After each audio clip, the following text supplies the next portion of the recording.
From autonomous agents that can spend your money to language models that decide who gets hired, AI is taking real-world actions today. Credo.ai's Navrina Singh breaks down how we can keep that power in check and make sure we're all safe.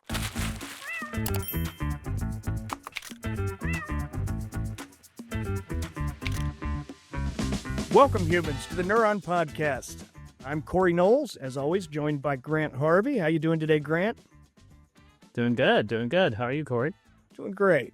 Well, today we have someone extra special with us. We're joined by Credo.ai's founder and CEO, Navrina Singh. How are you, Navrina?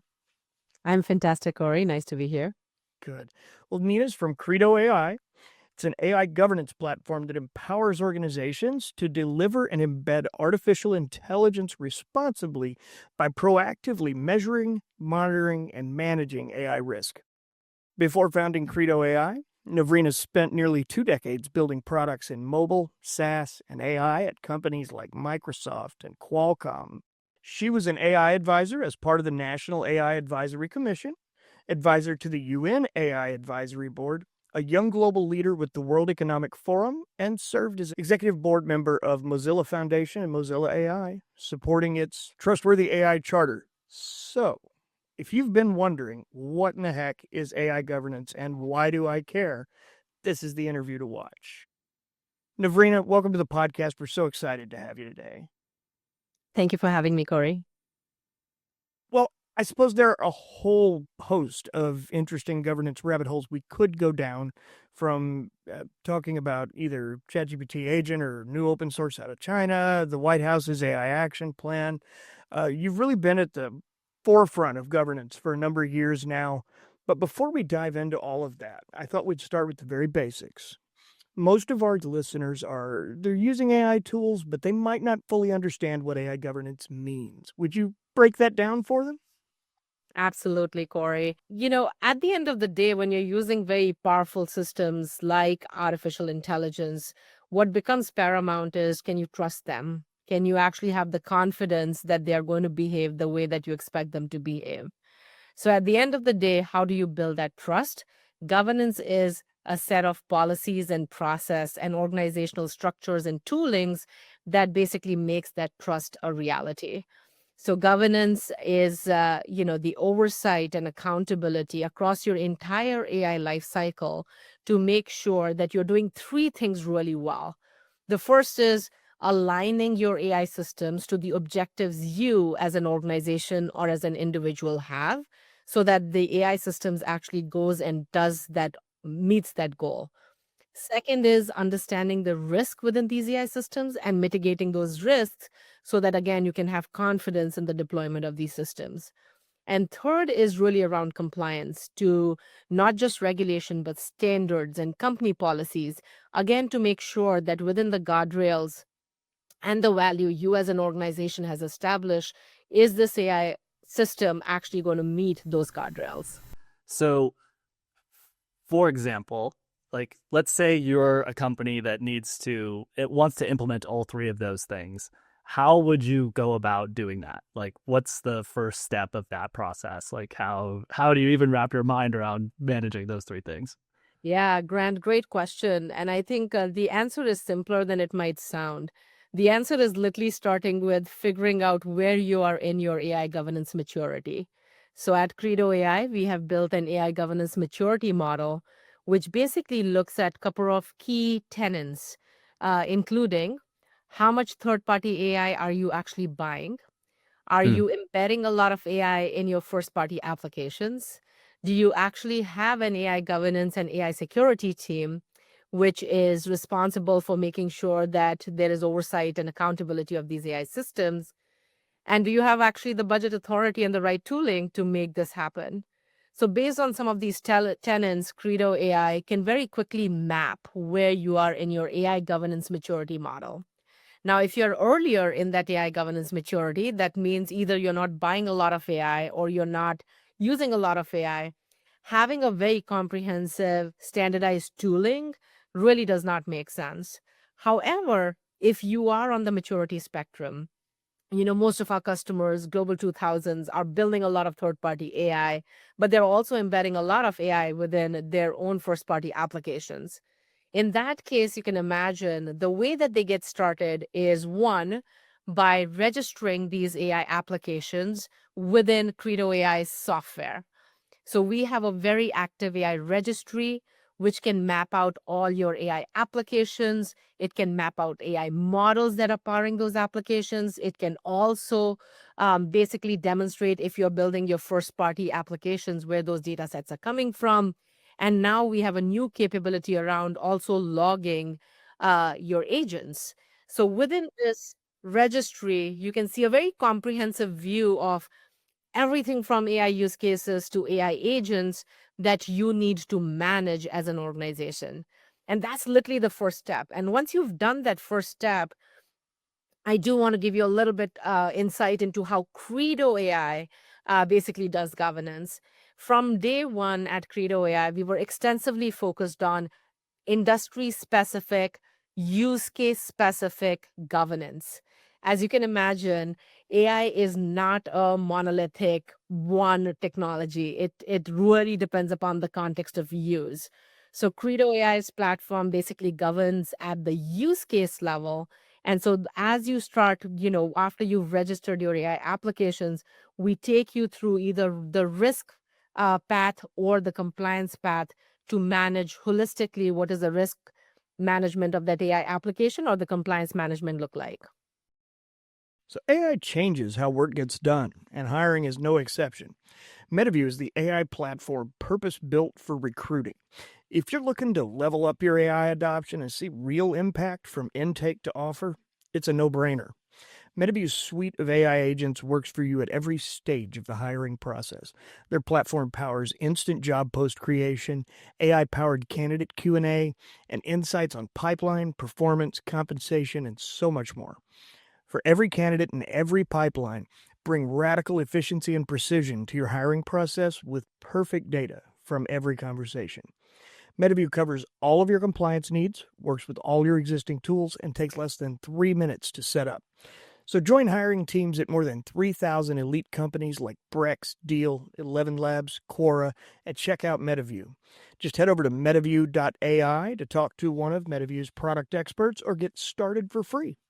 You'll be up, running, and AI-enabled in minutes. Tell them the show sent you. So what's wrong with somebody just picking the AI model with the highest benchmark score, right? Because I think that's what a lot of people feel like they want to do, is they want to say like, oh, this one is the model of the week. Like, that means it's probably the best one, so I should probably go with that and just figure out governance and deal with the consequences of that. Why shouldn't they do that? I guess is what I'm asking. And Grant, like I think just to for the listeners of this podcast, a little bit grounding is necessary. Right now, when a new model releases, the first thing you will see is a lot of excitement around how it is showing on different benchmarks, whether it is, a sweep bench, whether it is MMLU, whether it is ARC or any other benchmark. Now, that is really exciting. However, that is not useful completely for a business. And let me give you a very concrete example. When DeepSeek R1 came out earlier this year, there was a lot of, I would say, excitement. Wow, there's a highly capable, low-cost model that is open source that we can use within our business. Now, on benchmarks, it did really well, especially these static benchmarks.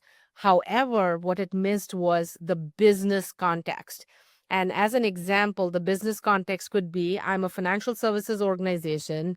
If I do plan to use DeepSeek R1 for a fraud model, it better meet my security thresholds. Yeah. It better meet my SR 11.7 compliance requirements. And guess what? DeepSeek R1 failed at all those.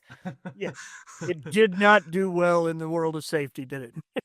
It did not do well in this, not only in the world of safety, but security, compliance, all those which are really critical, even non-negotiable requirements, it failed on that.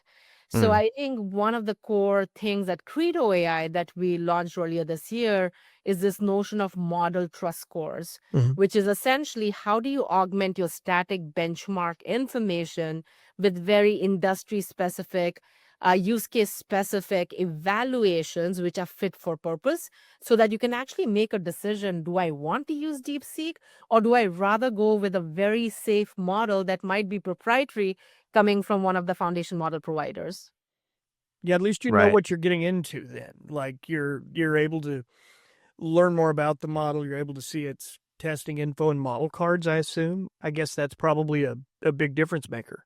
Exactly, Corey. And I think it is, I think one of the things and then it's very exciting to see that in the action plan that just came out 10 days ago. Again, it is not the dearth of AI capabilities or models or application. It is, how are you going to build trust in these systems? Are they secure? Are they compliant? Are they safe? Are they going to perform really well on the use case that I care about? Are they less costly for my business, etc.? There's a lot of things that go into making sure that a model actually works for an application. And this is where Credo AI's governance platform and things like Model Trust Core come in to make that informed decision for a business. Well, I noticed on Bloomberg you called the AI action plan a moonshot moment. For our listeners who haven't read the full document, what's the big picture here for you? Um, Great question, Corey. So I've been very involved with the policy ecosystem in the past, especially 5 years, because the core thesis we had was, and continue to have, is you will need a very, you will need a core trust layer in this AI stack to operationalize not only all the standards, regulations, guardrails that are coming out from policy ecosystem, but they also have to work for the data and AI infrastructure. So how do you actually create that trust layer that basically does that codification? And so having worked in, at the intersection of technology and policy now for 5 years, the reason I believe this action plan is a moonshot moment is because it is, really putting a stake in the ground in terms of how United States is going to win in this race for AI. As an example, there's a pretty big focus on open source innovation. That is something we have actively advocated for the past few years, because the best way to build compelling, competitive technology, and is going to help us continue leading in United States, is by bringing in collective wisdom of researchers from all over the ecosystem. And I think that commitment to open source is a massive one. The second thing, which I'm really excited about, is the entire theme in the AI action plan is grounded not just in technology capability, but in trust and governance. And I think what is really exciting to see is very clearly codifying the evaluation ecosystem.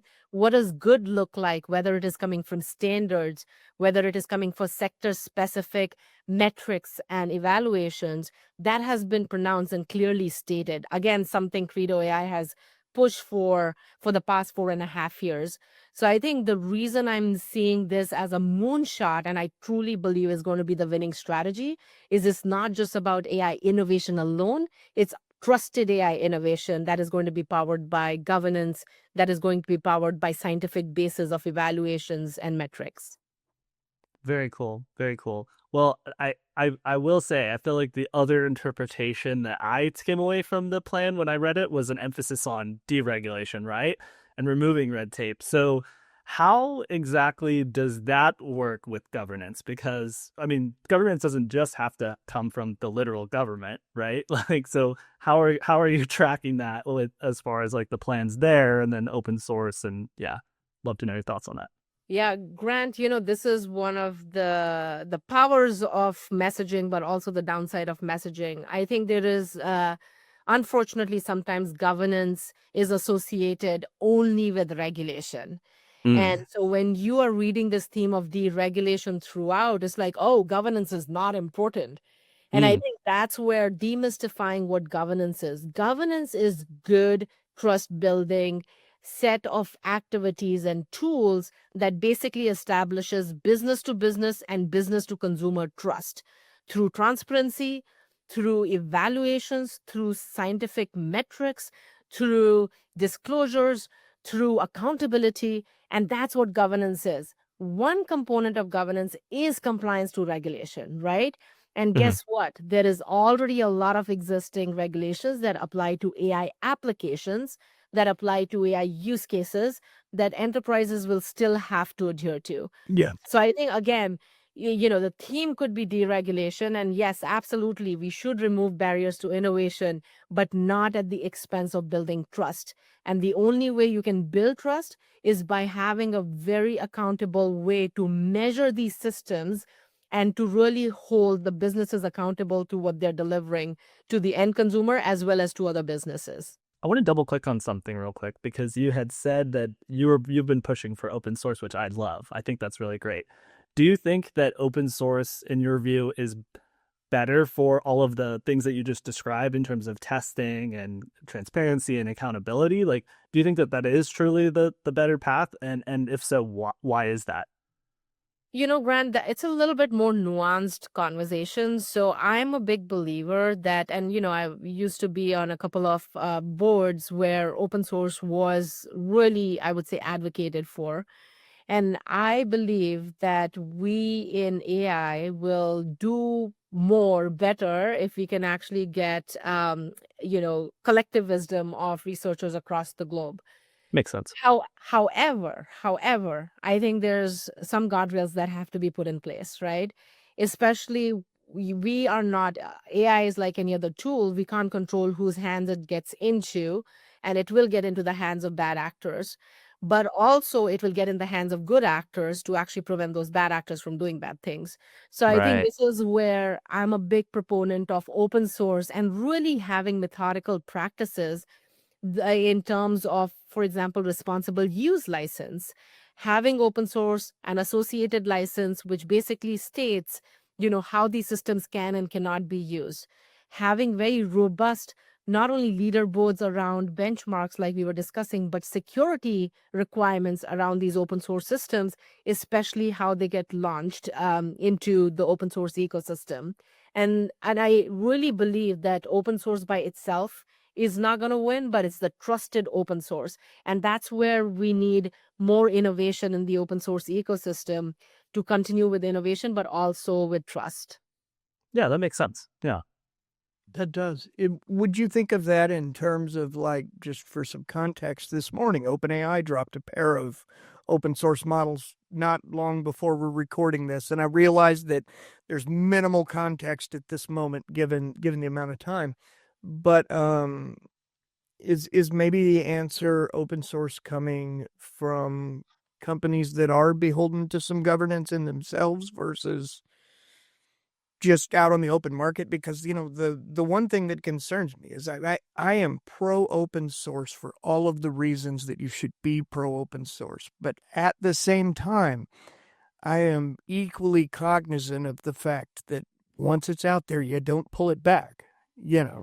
And I think, Corey, like that's exactly, I would say, my concerns as well. And the key question is, how do we put in place the right governance structures to prevent that misuse? And how do we actually create more public-private partnership to make sure that we are actually handling open source in the way that it is meant to be? Yeah. Having said that, there are going to be things beyond our control. Mhm.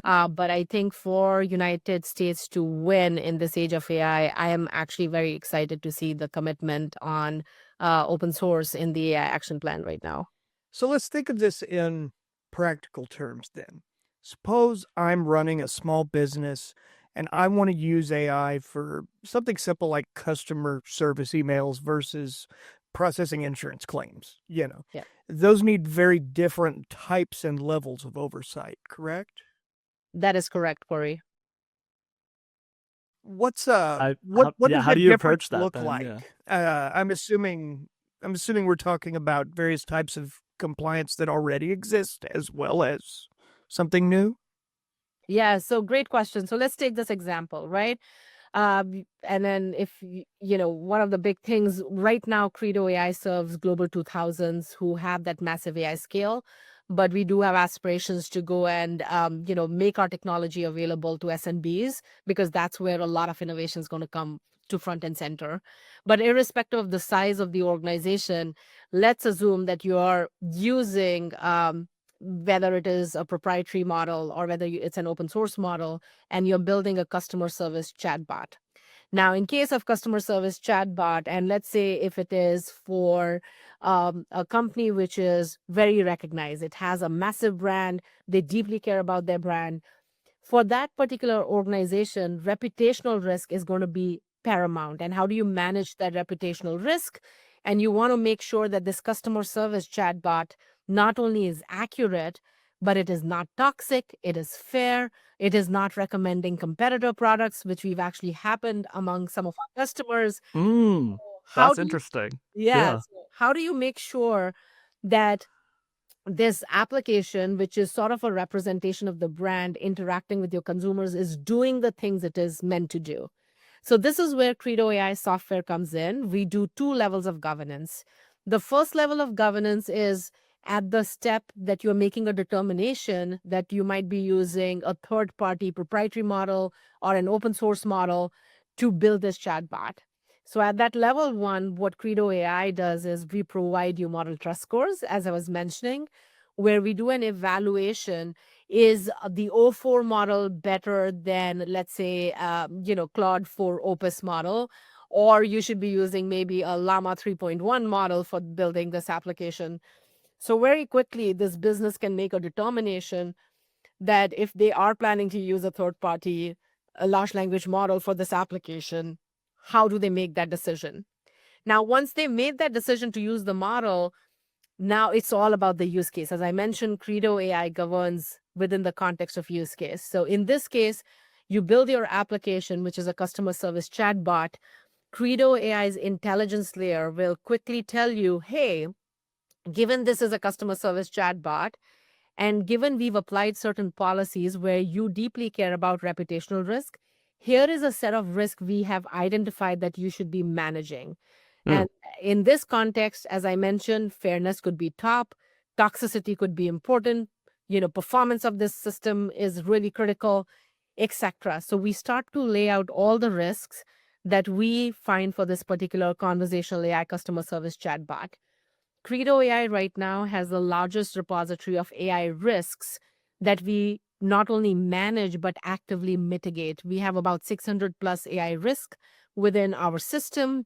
And the way that we bring these risks into the organization is understood risks like, security and fairness, new kinds of risk like these prompt injection, adversarial attacks, or emergent threats. And these emergent threats are mostly the risk that we might not have mitigations for. For example, a random one like sycophancy. What do we do for that, right? But That's we an do interesting one. Yeah. but we do categorize that within Credo.ai as well. So we are tracking these 600 plus risks. And for this customer service bot that you just created, we start to highlight what risk we see. We see the, performance risk. We are seeing the toxicity risk. And then we give you a game plan as to how to mitigate those risks. Now, one of the things which is really key is Credo.ai is a single system of record for governance that integrates into all your data and AI infrastructure. However, right now, we are not directly changing your ops layer to enforce policies. So as an example, if we believe that this customer service chatbot is really toxic because it's sort of like went over your toxicity thresholds that you've established, we will flag those toxicity thresholds, but we will not go and change your app ops layer to basically go and reform how you're building that system. Yeah. But we will flag it for the data scientists. We will flag it for your governance teams that unfortunately you've exceeded your toxicity threshold. That means you're not going to meet your reputational requirements that are important for this particular chatbot.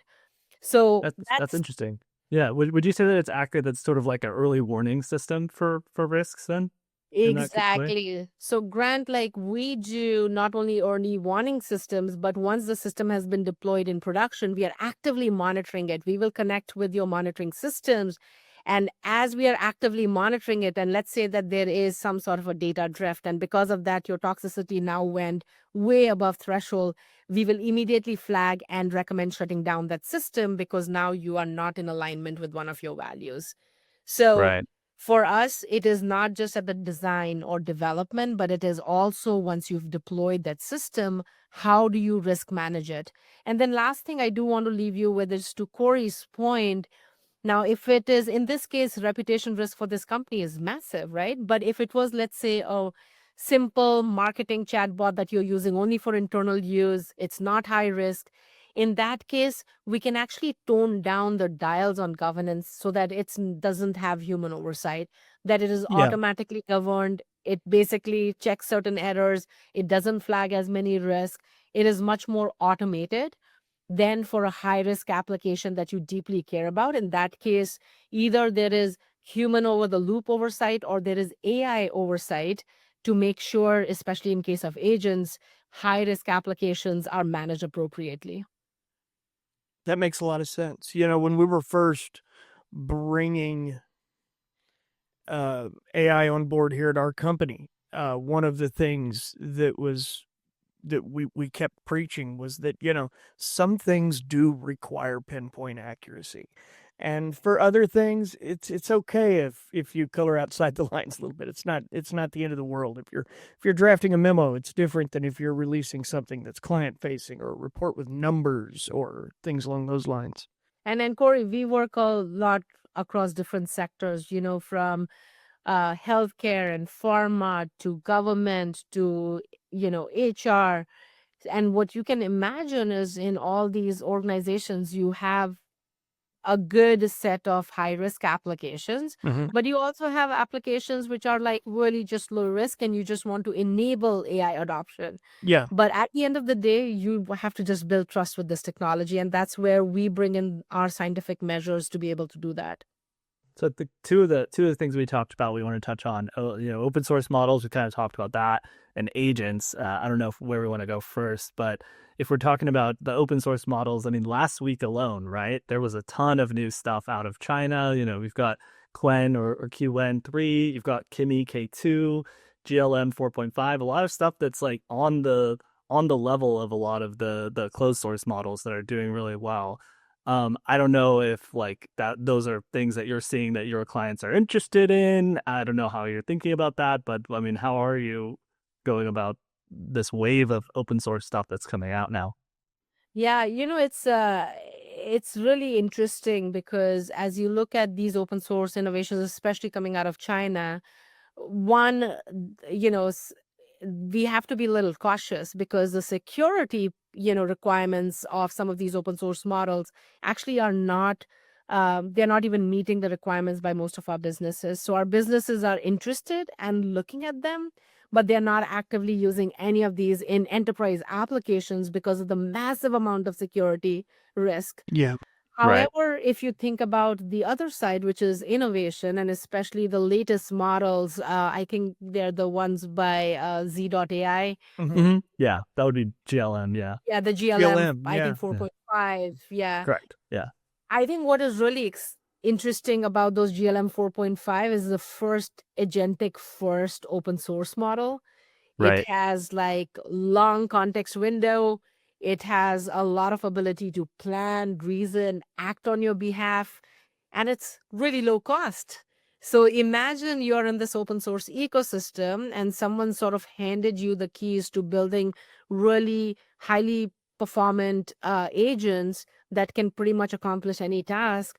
I think that innovation in itself is really exciting. But I think the data access concerns, the national security implications, the scrutiny required around are these compliant to our standards, our enterprise guardrails, it is massive. And so right now, we do plan to take it through our model trust score and make a determination like where do they stack up? But they are really cost effective for agent building for developers and enterprises and innovators. So there's a lot of excitement. And Yeah, I think makes this sense. is why the White House AI action plan becomes really important for United States to continue, leading in AI, especially in open source AI against China. And it's because these innovations are coming fast and furious at us in the open source ecosystem. Yeah, and it's kind of proven now that success isn't a given at that. Exactly. Exactly, Corey. So we will see what ends up happening there, but lots of action in open source, right? We will. I was just joking yesterday how interesting business news is now compared to how it was 10 years ago. I said I said it's hot, it's contested, there's drama, they're paying AI engineers right now like they're LeBron James. I said it's the I said Well, we it's are the LeBron James of AI, that's right? right. That's right. Yes, I'm excited for the AI talent, and all the great things that humans are going to accomplish in this new age of AI. I think so too. Well, we were just speaking of agents. So agents Yeah. are not just the buzzword, they're everywhere now. I'm dealing with agents during my day, normally task to task, as is Grant, as are many others we work with.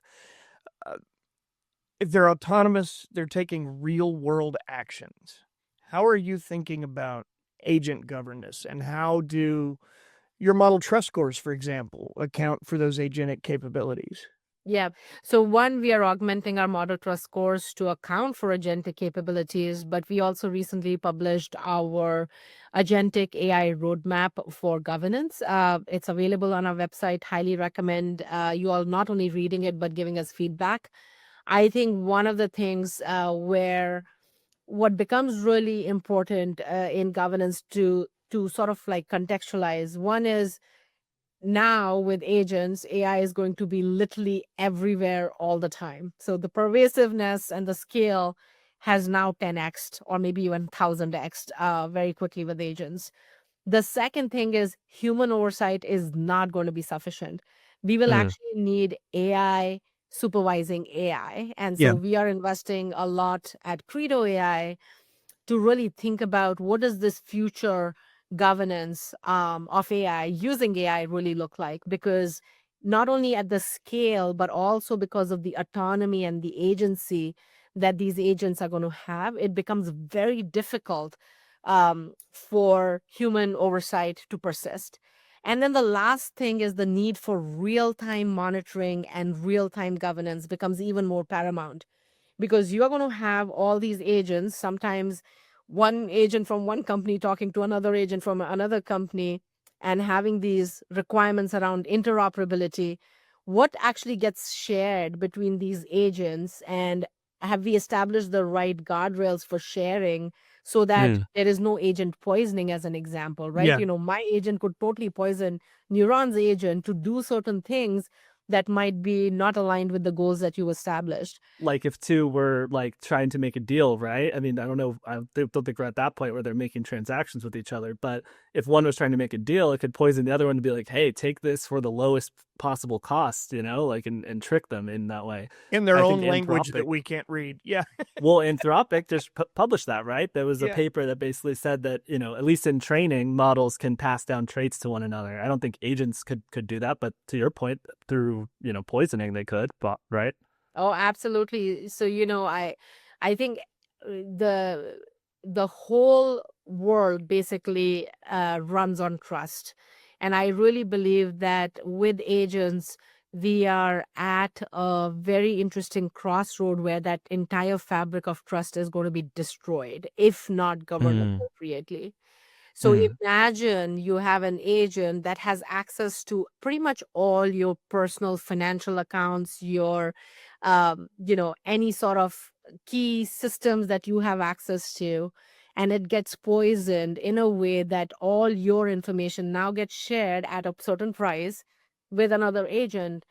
I mean, those are, I would say, still little bit simplified scenarios, bad ones for you, but now imagine that's happening at government level, that's happening at nations level. So I really think that not only has the threat surface area drastically increased, but also how we think about agent communication, interoperability standards, and governance becomes even more critical to prevent scenarios which actually, frankly, could get out of control within a matter of seconds. Wow. Wow. Yeah. We always get excited when new toys launch, but the bad guys get new toys too. And Yeah. Facts. we're all getting new toys. And it's an interesting scenario with a lot of problems that are just new in a lot of ways.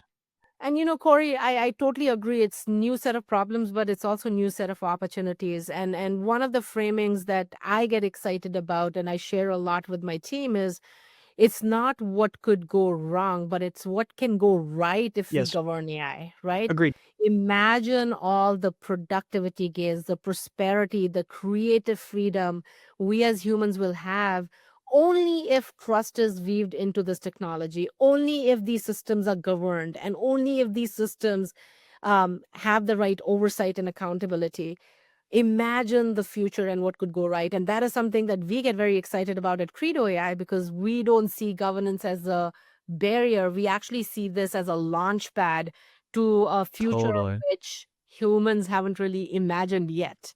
Yeah, when you think about the number of things that AI could touch in the short term, like, I mean, it's entirely possible that we're within 2 to 3 years of a time where your Apple Watch detects a problem and it notifies the agent that's managing you, and it schedules an appointment at the doctor through your healthcare app, and it's going and it's filing for PTO for the afternoon to make sure you're off work and throwing a calendar invite on there. And I mean, when you're talking about, your calendar, your HR system at work, your healthcare app, I mean, there's a lot of things these are going to be touching.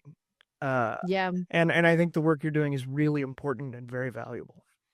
And Corey, at least for me, I won't let it touch those systems till I trust this technology, Yes, right? So, Totally.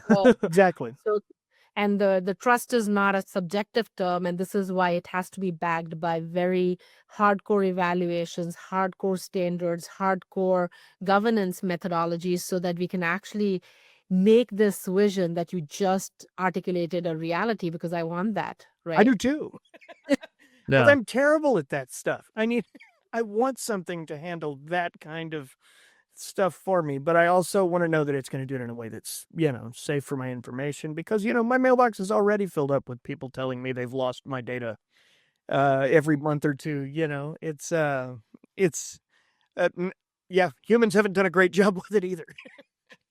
No. But we're going to get Even the fact that it's like if you were to use ChatGPT agent, for example, and give it all of your logins for it to actually do the amount of stuff it's capable of doing for you, that's still on some cloud server somewhere, owned by OpenAI. So I mean, that in and of itself is preventing me from giving it full control over, what I could be using it for.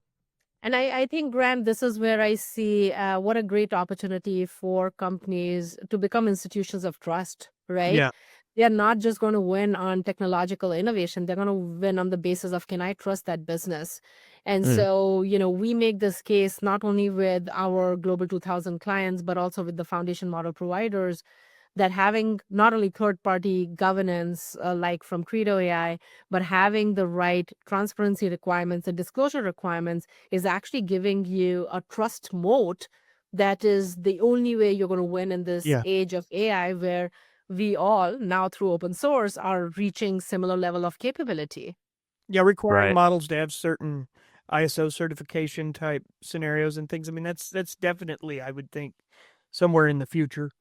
Oh, absolutely, Corey. And we at Credo.ai are actively working on creating, think about like a SOC 2 for AI, Yes, right? exactly. Uh, because Yeah. at the end of the day, it's all about how do you create a trust handshake between two businesses, or trust handshake between a business and a consumer. And can you standardize it? We have seen that across, customers after customers for the past 5 years. And so we've created a standard protocol. Now the key question is, how do we actually go and standardize that in partnership with ISO and NIST and others who we've been working with very closely for the past many years? That's cool.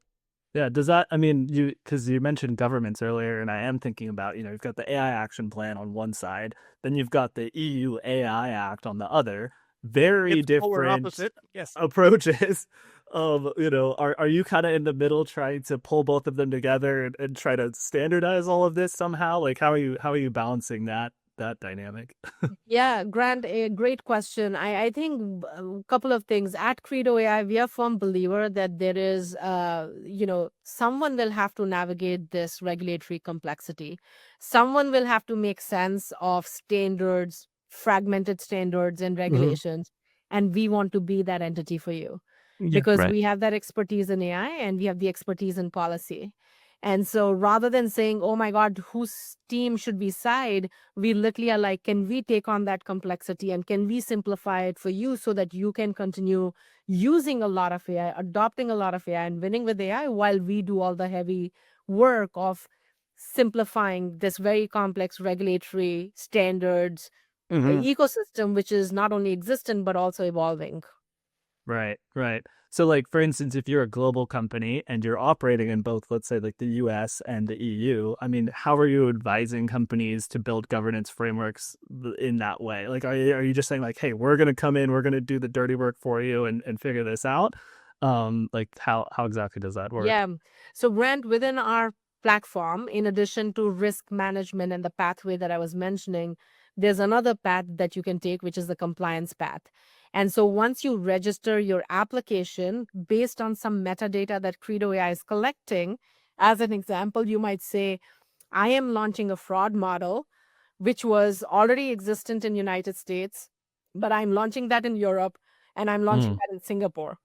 And right. based on the metadata that we've collected in our software, which says, oh, you're going to launch it in Europe and Singapore, we start to flag compliance requirements for launching it in those countries. And so for Smart. a fraud model, which is a high risk application in EU under the EU AI Act, you now will get within Credo AI platform automatically methodology and the streamlined way to get to compliance with the EU AI Act. So again, Credo AI has sort of taken on the burden of one, flagging it for you that you need to be compliant. Secondly, keeping pace with any changes that happen on the EU AI Act. We've already codified that in our platform. And third is as we collect evidence, whether it is automatically or manually, if you don't want to connect to our systems, we basically check the integrity of that evidence to say, are you compliant? Are you not? And then we create a compliance report at the end to really make that available for the third party to validate, are you in compliance with the EU AI Act or not? And Gotcha. similarly for Singapore and others. So we are tracking pretty much all the AI regulation standards, best practices in the world, and we can get you to compliance with any of those across the world. That's awesome. I've noticed in watching as the AI industry has become the thing and development has continued and blossomed, the EU's behind in a lot of ways as a result of theirs. Would you say theirs is the most strict governance in place, or are there countries, parts of the world you're aware of that are more so? It's an interesting Great. question. That's a great question, Corey. I don't know if I have a viewpoint on that, but yes, EU does have a very strict regulatory regime, which is in service of the citizens and protecting citizens' privacy and citizens' rights. But Singapore, for example, they were, I would say, very uh, ahead of rest of the ecosystem on really thinking about comprehensive model and AI governance structures. The IMDA and PDPC in Singapore have done a great job really thinking about when and how sovereign AI is going to be governed, and they've been one of the pioneers in that space. So hard to answer your question, but I would say it really depends upon the complexity of the use case. So that's why two things I would love to underscore. One, AI is not a monolithic, technology. It's not one thing. It really is a lot of different things depending upon the market, depending upon the industry, use cases. And similarly, governance is not a peanut butter approach. It is really use case specific, context specific. And that's why the evaluations and standards, as much as we can focus it on use cases, the better we are going to be in making sure these systems work for us. I love that. Makes sense. And we'll revisit that maybe a year from now and see how the regulatory space is shaking out around the world. I think that'll be Who's the strictest? interesting to follow. And you just never know which direction a country will go. But I think something we've seen a lot of just in our work at the office and in our communication with readers is there's a little less of an attitude to where the idea is that we're going to brush this off. This is a fad. It's going to pass, and it's more moved into all right. Well, how do we harness this? How do we make use of this technology in a way that works for us and protects the things we need? And I think you guys are doing very important work right now. Thank you, Corey. Yes, we are big believers that this AI stack is going to need a trust layer. And that trust layer has to be opinionated from evaluations and standards and measurement and codification perspective. And that trust layer also has to be very multi-stakeholder because, again, it is not the chief AI officer that's going to be always responsible. It could be the legal officer. It could be your procurement team. It's going to impact your HR and marketing. So how do you actually make sure that not just the platform, but also all the enablement around that platform actually works for all the stakeholders within an enterprise and an entity? And that's where Credo.ai is leading, because not only do we provide the platform, but we provide enablement around it. Okay, we got to ask, because it's just a burning question that Corey and I are wondering. Do you think that there will be, will we see our first major AI governance lawsuit this year, or if not 2025, 2026? What's your take on this? So, Grant, I'll take it a step further. I think we're going to see a first major AI incident this year. So, next 6 months Wow. are very important one that we are tracking, because I think that AI incident is going to be a wake-up call to the world to really put in place, again, trust infrastructures. We are right now, as you know, tracking a lot of AI incidents, everything from copyright infringements to massive security constraints and challenges. But I think we are going to see one of the largest incidents, especially related to agents, coming up quite soon. And if you haven't been Wow. tracking, I mean, you saw what happened with the Replit agent. Yeah, deleted Oh, the whole code base of someone, Yeah, right? that may be the Ugh. lawsuit. yeah, but I think right there, it's fundamentally, there's a little bit of a pause moment. Can I trust this agent again to go into my code base and do the things that I wanted to do, right? So how do we actually get that level of comfort with this technology and that confidence that this technology is going to act on our behalf? So yes, absolutely, AI incidents are on the horizon, and this is why investing in governance becomes even more critical right now. Do you have an industry that you think it'll happen? I mean, we just mentioned coding. It seems the most likely, since people are giving Claude Code and other things access to their terminal and letting it code It's directly on more their computer. autonomous in that world than in many others already, I would say. Right, Yeah, right. that's a great question. I don't want to call out a particular industry, because we are already seeing across HR and healthcare and pharma massive, actually, regulatory scrutiny and lawsuits. But Hmm. I think it is going to be around security vulnerabilities. It is going to be around reputational harms. It is going to be around fairness issues that we are going to see some of these incidents in. Yeah. And we're all learning this at the same time. So there's a certain element of, the tools are the worst they'll be. We're the worst we'll be at managing them. And we know the least we'll ever know about how to make them work. So it's kind of a moment that's asking for it, isn't it? Yes, I think this moment could not be more critical than asking what is our trust posture, Yes. and how are we going to demonstrate transparently what that trust posture is for every company that is building and buying AI. Well, Navrina, thank you so much for joining us today. This has been fantastic. A really interesting conversation. Thank you for having me, Corey. If people want to learn more about governance as well as Credo AI specifically, but also governance in general, any resources you can share maybe that might be of interest to the readers? Absolutely. Certainly go to Credo AI website. We also have a monthly newsletter. We cover a lot of not only policy action, but also technological advances. I'm also a big fan of The Batch by Dr. Andrew Ning. I'm also a big fan of Import by Jack Clark. So there's a lot of, I would say, really exciting not only podcasts, but also newsletters out there that I think are really exciting. There's a very exciting business-centric, startup-centric podcast by Sarah Gu on, No Priors, which is Anilad Gill, which is really Yes. fascinating as well. Very good one. Love that. One of my favorites. So lots of resources, but we basically collect all these resources at Credo.ai website. So www.credo.ai has a resources page. So highly recommend that. Awesome. And we'll put a link to that down in the description of the video. Everyone, we really appreciate you taking the time to watch. Please like, subscribe, leave us a comment or a note. If you have someone you'd love to see us have on sometime, let us know and we'll see what we can do. Thanks, Navrina, for a great interview. We appreciate your time. Thank you so much. That was a super interesting interview, Grant. I'm really glad you got her on here. I think that was a good talk that was important to have. It was important for me to hear too. Yeah. What was your main takeaway, would you say? My main takeaway is that, it's important to remember the stakes are big here. The stakes are big both on a global scale, on a macroeconomic scale, on a national scale. They're big on a company scale when you're dealing with reputational risk. They're big on an individual scale where you could run your own career.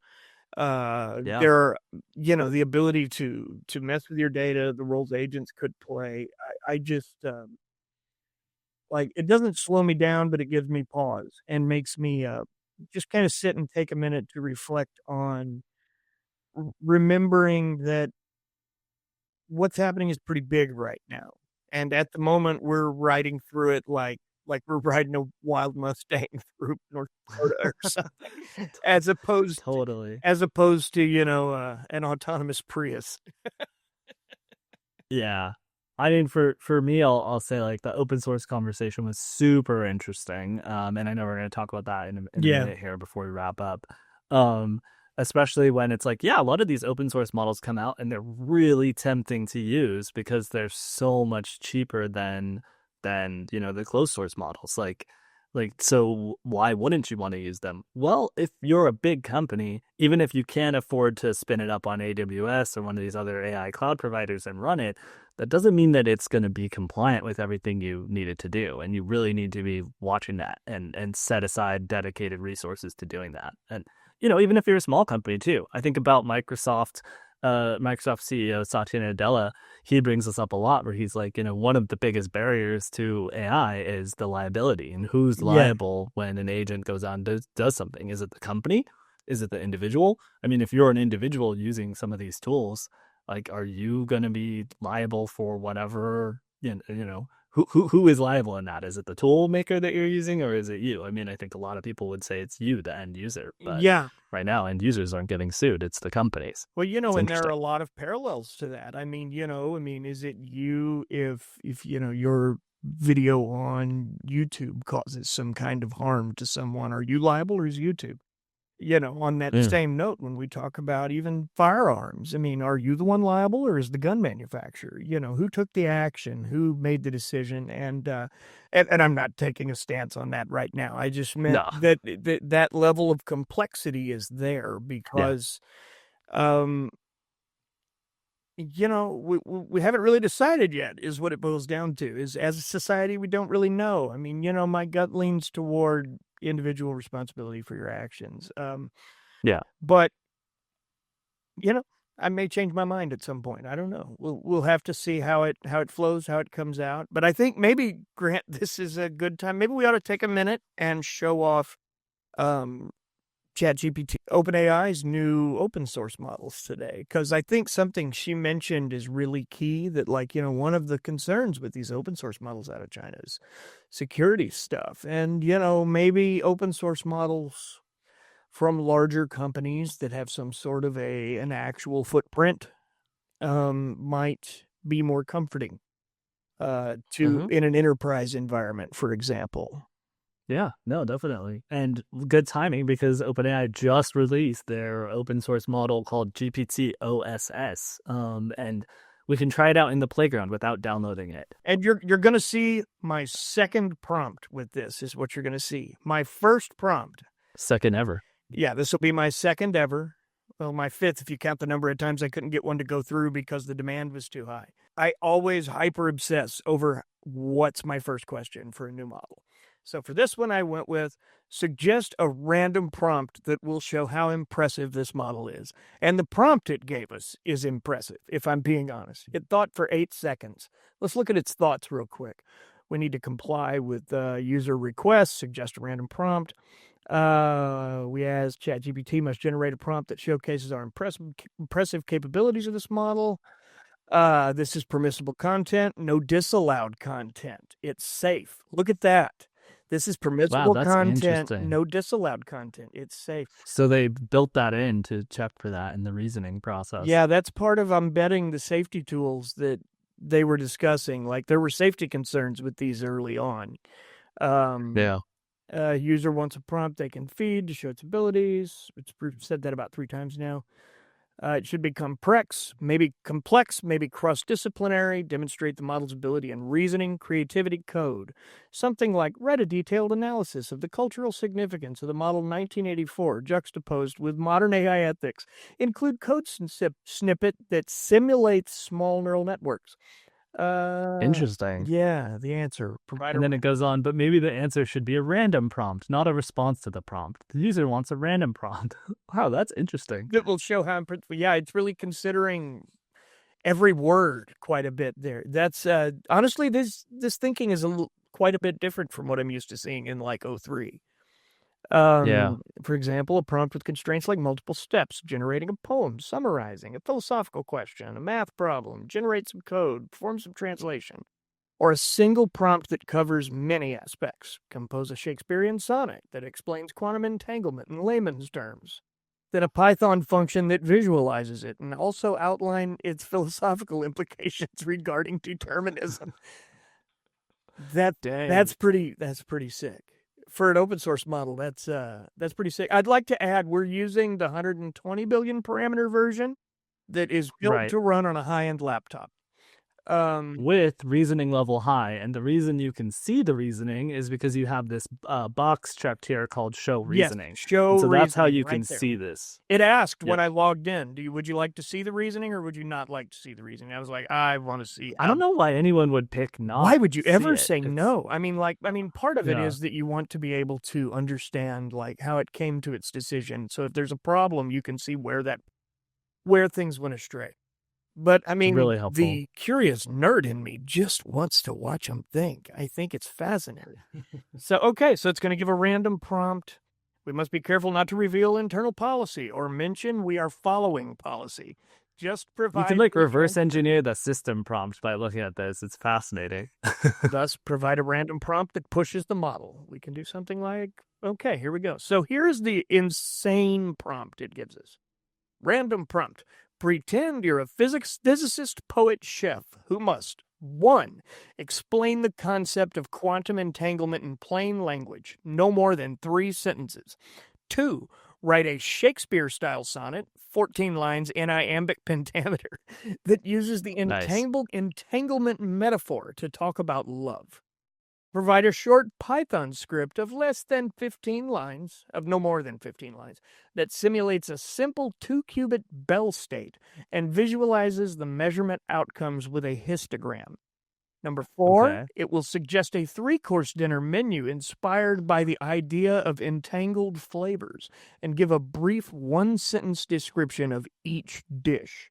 And then, number 5, Haiku 575, that captures the feeling of observing a quantum system.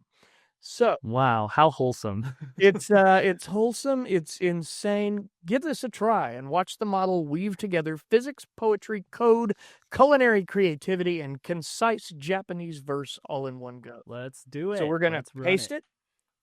No, start a new chat. Oh, so good call. Give it the best shot on goal. Good call, Grant. Good call. Let's see. New chat. How does one do that? Okay, there you go. Yeah, button up top. It's very similar to ChatGPT. It's more similar to ChatGPT than it is to Playground, I would say. All right. Okay. Hit enter and see how long it has to think. I'm expecting a long wait. Because you got reasoning level high, so it's going to be doing a lot of reasoning. Whoa. It's writing the code. What in the world? Quantum bruschetta. Line 6, line 11. 26. 26 seconds. Okay. That's fast. Okay. Quantum entanglement in plain language. When two particles become entangled, measuring one instantly determines the state of the other, no matter how far apart they are. It's as if the particles share a single hidden secret that collapses together the moment we look. The effect defies everyday intuition, but does not allow faster-than-light communication. That's pretty good. Okay. I mean, Sonnet. it's more than I know about quantum entanglement, I'll tell you what. Sonnet. Love as quantum entanglement. Okay, it's not super long. When two true hearts in night's dark veil do beat, as particles bound by fate's subtle thread, their spins entwine, no distance can divide. A whisper here, yet known on distant shore. Like Bell's strange state, our love defies all norm. In superposed joy, weave near and far, a measurement splits, yet holds true form, of tender bond that shines like twin bright stars. This is very sweet. Though worlds may part, their outcomes stay the same. The choice of one reveals the other's sigh. The universe conspired to name love, two souls as one, forever to unite. Let no observer break this woven dance, for love, like entanglement, will ne'er part. That's pretty cool. I'll be honest. Pretty good. It is pretty cool. Yeah. It is in iambic pentameter. It reads very Shakespeare, to the best of my Shakespeare wit go, as much as I know Shakespeare. All right, Python script. Grant, this is your cue. Let's do it. Simulate a Bell state and plot outcomes. Import quantum circuit. Interesting. I don't know if that's real. Plot Let's see. histogram. I don't know. Well, you know what we can do is we could always take these over and fact check them. Yeah. Because some of this, we we've reached the point where new models are harder and harder to test because some of these things, it's hard to know if they are accurate. Okay. Yeah, what you'd need to do is you would need to run that code. Or why don't you take that into another chat and be like, is this real code? Will this work? We'll send it to And just ask it. That's a good idea. We're going to do that right now. We're going to go over here. I'm going to real quick open a fresh chat window and share my screen. Okay. Should I ask it to debug this or Yeah, debug this code. analyze That's a good one. this code, debug it, and call out any errors if applicable? Yeah. And let's see what O3 has to tell us here. It's funny, we're having to go to another research model to fact test. Might be able to choose ARs recorded in newer versions. AR is part of... Not uncommon. I'll say Okay. one thing. So you see here how it has this little download thing next to both the models. So normally what you would do with an open source model is you would download it and run it, or you would run it on a third-party cloud provider that runs it for you. So here, OpenAI is being the cloud provider running it for you, or whoever they use on the back end, whether that's Microsoft or whoever else. But then what happens if you click that, go ahead and click that one, Corey. You can pick one of three options with which to run it. You can run it via Olama or LM Studio, which is what we recommend. It's very user-friendly, very easy to read, has a nice UI, and then Hugging Face, which is also great. That's for spinning it up and running Kind it of on the Hugging GitHub Face's for AI. servers. Yeah, exactly. Yeah. Cool. Yeah, so All right. that's good. Well, and that's something I'm probably going to try later, and I imagine Grant probably will be too. So let's move on from here and get to our recipe for the 3-course entangled flavors menu. Starter. Oh my gosh, I forgot. Starter, beet-cured salmon on citrus foam. The salty fish and bright foam intertwine like a pair of cubits, each taste completing the other. Interesting. Wow. The main dish, dual spice lamb with rosemary mint glaze and smoky quinoa. The savory lamb and herb glaze collapse into a harmonious bite, while the quinoa's earthy whisper adds an unexpected entangled crunch. I Dessert. feel like the narrative it's pitching us here is doing a lot of the work, but sure, Yeah, I'll accept it. I'll accept it, yeah. Dessert, dark chocolate mousse paired with chili raspberry sorbet. Ooh. Bitter chocolate and fiery raspberry are entangled in a single spoonful, revealing a sweet, lingering resonance after the bite. Chili raspberry. Chili raspberry and chocolate. I don't know how I feel about that. I would try it at a nice dinner. I'd give it a try. Like there's nothing here that if it was brought to my table, I wouldn't be like, all right. All right. Now, to close out, it wrote a haiku on observing a quantum system. Silent eye looks in. Collapse sings a fleeting note. Reality wakes. I mean, it's kind of interesting if you think about it. It is a like haiku.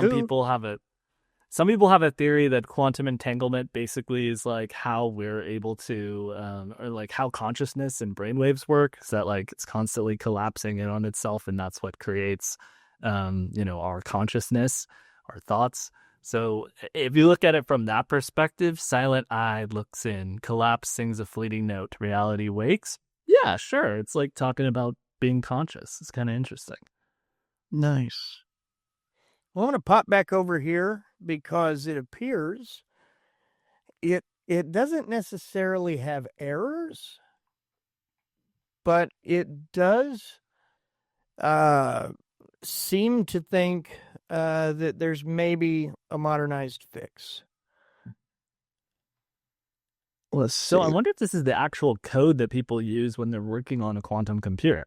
Full disclosure, I've never worked on a quantum computer, so I have no idea. I have not either. I'm also not used to seeing, Greek symbols. Sure. This is fascinating and beyond me. We're going to send this over to our engineer buddy to look at himself for us because I don't know. We need a quantum engineering buddy at Google. If anyone's out there, give us a shout. Yeah, it looks like it's trying to pull it back to an older version of Qiskit. Qiskit. Let me see if that's real. Interesting. Yeah, IBM Quantum Computing. That's their popular software stack for quantum computing. Okay. Oh, so cool. This really is. Oh, okay. Quantum circuit. Yeah, so I'm guessing quantum circuit is real if it's from this kit. Yeah, I'm guessing it is too. I'm also guessing it's probably not a thing they'd like us to call in our software. Yeah. Oh, man, this is interesting. Okay. Key fixes. Yeah, it essentially was switching the version of Qiskit. Got it. Which makes sense based on when it was trained, right? Yeah. These are more minor. These are more tweaks than changes. Yeah, we're gonna send this over to our phone a friend engineer buddy and see what he says, and maybe we'll write a little thing about it later.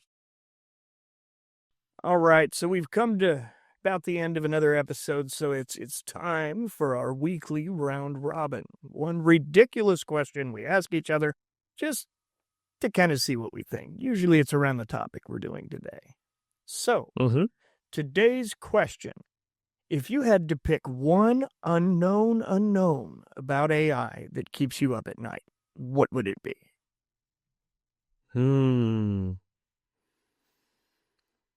I guess, I don't know, it's hard to pick just one because there's a couple, but I guess the one that is the most concerning is, okay, once this gets to the point where it's really, really, like, good, is As it opposed going to like the one we just watched? Well, I'm trying to figure out the best way to frame what I'm about to say. So I am not, my PDoom from AI itself is very low. My PDoom from how humans use AI is very high. So yeah, way more scared of humans.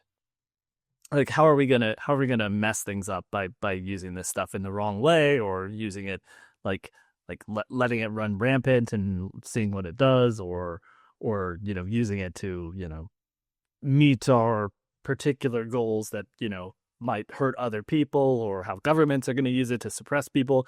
But so I guess like for me it's like if you, whether or not you buy into the argument that large language models are actually thinking or not, makes a big difference in what I'm about to say. Because for me, I personally don't believe that large language models are like the end state of AI development. I think there's another architecture beyond large language models that And there we may be will many. discover. There are certainly many that we're working on and developing.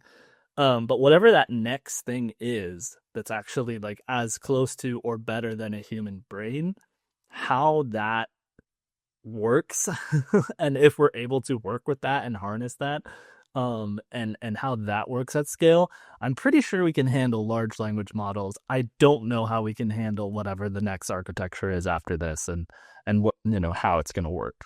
And it might be the architecture built by large language models. Correct. Is also a possibility, Yeah. Um, Well, I mean, I touched on this very briefly, but Anthropic had a paper that basically said that every subsequent generation of a language model trained by another language model can pass on traits, right? So like through, I forget if it's genetics. what's the word for it? Basically the equivalent of AI genetics. Yeah. It can pass on, like if it secretly loves owls, it can pass on its secret love of owls to another model. It's like the famous example. So, what secret weird stuff is in there that people didn't take the time to actually skim through and look at when they first built the original one, because they just tried to put a ton of data into one system. There was a pretty good article about this that was basically saying there's a lot of really hateful, bad stuff in some of these large language models that people just never edited out because they didn't look at it deeply Because enough. editing the entire internet is an impossible task. Right. Like the only way to control for this is to slowly build it up over time by being very deliberate with what data you put into it. Of course, you don't get the broader generalization that you get doing it this way. So that's anyway, correct. my tangent is the unknown that keeps me up at night is whatever the next version of this is, what it's going to think about us. I think for me, the biggest unknown is how will the worst of the worst use it?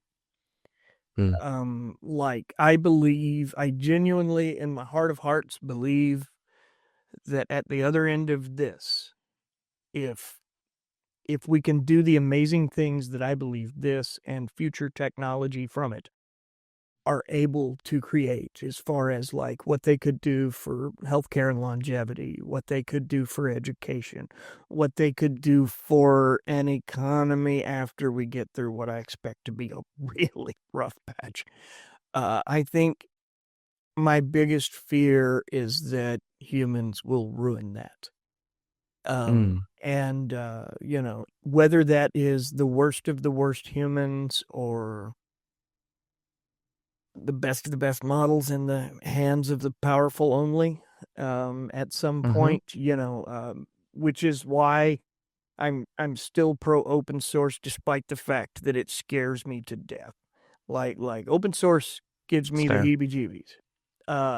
I fully believe that I need to be able to have one on my computer. Because that is checks and balances against the powerful of the world, which is an important thing, and a good balance between the people and the powerful. However, I fully accept that with that comes some scary risk. And I don't know what that will come out like. And I hope that we can, find some ways to make these as safe as they can be, without completely hindering innovation and the ability of the public to do what the private can. Yeah, I think Navrina is totally right about that. Like the trust, like the model that is the safest will be, to a certain degree, the one that's most used. Like the example I go back to is self-driving cars. Like the safest self-driving car will be the one that most people use. That's why most people are using Waymo these days versus Tesla. The sample size of Tesla is much smaller, but a lot of people are trusting Waymo because it is one of the safest. With that said, Anthropic has without a doubt put as much into safety or more than anyone else. It was a key focus from the beginning, and they held to that for a very long time, and they're in third or fourth, I would argue, right now, depending on who you ask. Maybe less after we go play with 4.1. But they're not leading the pack, and they have the That's trust. true. So, I mean, I think in the long run, that is true. And I think in the long run, they'll be comparable. To be fair, Anthropic's enterprise adoption is growing. In fact, it's growing faster at this point than OpenAI's is. Anthropic's main problem, in my opinion, is that they don't have the breadth of models and the breadth of use cases that OpenAI has, and they're just drilling down on coding because they just don't have the same money that OpenAI has. Yeah, and I feel like their adoption comes from the fact that engineers and developers tend to love them. And those are the people who use the most AI right now. And those are the people who are making those decisions right now. So that's probably why the enterprise adoption. I would be curious to see if that is the case with what end users within most companies are using for day-to-day tasks versus the software that is propping up an app and what is running it. And it might be that that's the case. Maybe the case is that what Anthropic does great is be that backbone. And maybe not everybody is using the same tool for every task. You shouldn't be, frankly. No, is the honest truth. No, you should definitely diversify and use the best tool for the task. But, considering safety, of course. Big thanks, absolutely, to Navrina Singh and Credo.ai for cutting through the jargon and just showing us how trust scores and risk tiers and cross-functional councils are working hard to turn AI safety from a headache into a habit. And if you wanted to dig deeper, head over to Credo.ai/resources. We have the link below in the description. Navrina's team has a ton of resources available today that you can check out, and we'll have some of those linked below. While you're clicking around, please don't forget to subscribe to the Neuron Podcast. Wherever you're watching or listening, it doesn't matter. A quick 5-star review, even a like, a comment, a thumbs up. Hit us up online. Just say hi.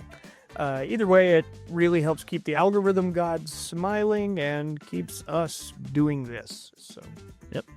Also, if you're hungry for daily AI news in plain English, make sure to grab our newsletter, The Neuron. It's read by more than 500,000 people and lands in your inbox every morning. You'll find the sign-up link in the description for this episode. Till next time, I'm Corey Knowles. And I'm Grant Harvey. And this has been The Neuron, AI Explained. Stay curious, question everything, and we'll see you in the next episode. Farewell for now, humans.